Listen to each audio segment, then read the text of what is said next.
خبر شامل کریں گے لاہور سے محمد ذیشان فاروق میو اینکر پرسن میو نیوز کی رپورٹ کے مطابق انجمن اتحاد و ترقی میوات پاکستان کی گورننگ باڈی کا اجلاس میو پلازا لاہور میں منعقد ہوا۔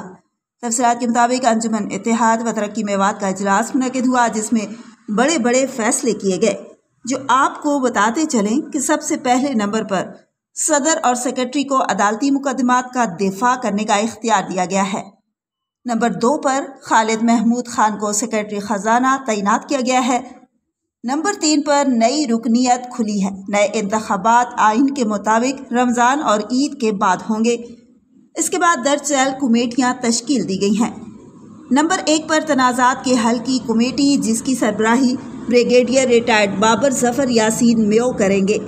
نمبر 2 پر پروجیکٹ ڈیولپمنٹ کمیٹی تشکیل دے دی گئی ہے اور بریگیڈیئر ریٹائرڈ عبدالغفور میو اور اظہر رشید خان میو اور عہدے داران کے علاوہ ممبران بھی ہوں گے۔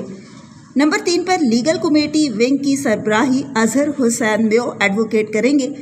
اس کے علاوہ مرحوم عبدالستار میو اور مرحوم ارشاد محمود خان میو کی جگہ بترتیب راؤ محمد شریف میو اور راؤ خالد خان میو کو گورننگ باڈی کے لیے نئے ممبرز کے طور پر مقرر کیا گیا ہے۔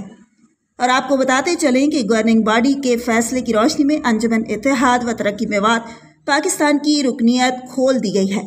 انجمن کے نئے انتخابات رمضان المبارک اور عید الفطر کے بعد 2025 میں کروائے جائیں گے انشاءاللہ۔